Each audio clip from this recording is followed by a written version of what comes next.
દરેક માતા પિતાએ સમજવા યોગ્ય પ્રેરણાદાય વાત. આ ઝાડ નાનું હશે ત્યારે એને બચાવવા જાળી મૂકવામાં આવી હશે એ સારી બાબત છે. પણ આ જ જાળી હવે ઝાડના વિકાસને વિકૃત કરે છે. વૃક્ષ હોય કે બાળક, એને સરસ રીતે ઉહેરવું છે તો એક સમય સુધી, એક ઉંમર સુધી એને સુરક્ષા આપવી સારી બાબત છે. પણ ઓવર પ્રોટેક્શન તો એના વિકાસમાં નુકસાન જ કરશે. આપણે જોઈએ છીએ કે હવે બાળકોને ખૂબ જ પ્રોટેક્ટ કરવામાં આવે છે. એમ કહી શકાય કે આજના પેરેન્ટ્સ બાળકો બાબતે ઓવર પ્રોટેક્ટિવ થઈ ગયા છે.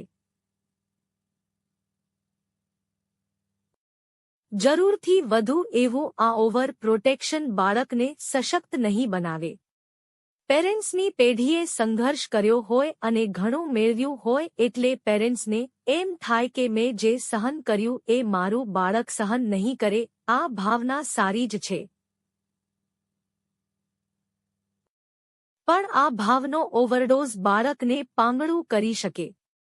બાળક ક્યારેક રડે, ક્યારેક પડે, ક્યારેક થોડું ભૂખ્યું રહે, ક્યારેક વધારે ચાલે, ક્યારેક ઊંઘ પૂરી ન થાય, ક્યારે તરસ થોડી સહન કરે, ક્યારેક 1 નંબર કે 2 નંબર લાગી હોય એને રોકતા શીખે, ક્યારેક તડકો, ટાઢ, વરસાદ ઝીલતા શીખે, પોતાના પ્રશ્નો ઉકેલાય ત્યાં સુધી જાતે ઉકેલતા શીખે, ક્યારેક જોઈતી વસ્તુ માટે રાહ જોતા શીખે, જોઈતી વસ્તુ માટે પોતાની જાતને સાબિત કરતા શીખે તો એના ભવિષ્ય માટે સારું જ છે.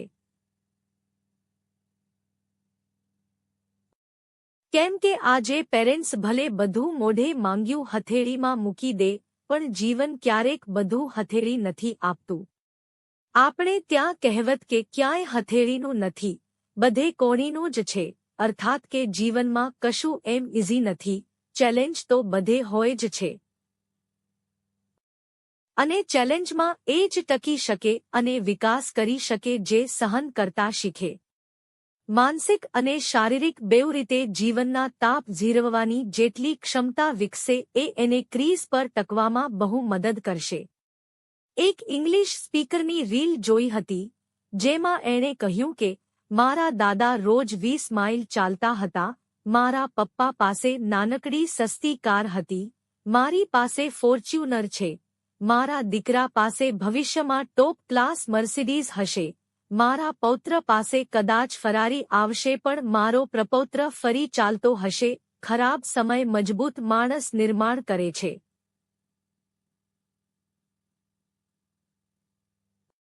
મજબૂત માણસો સારો સમય લાવે છે અને સારો સમય નબળા માણસો પેદા કરે છે અને એ નબળા માણસો ફરી ખરાબ સમય લાવે છે.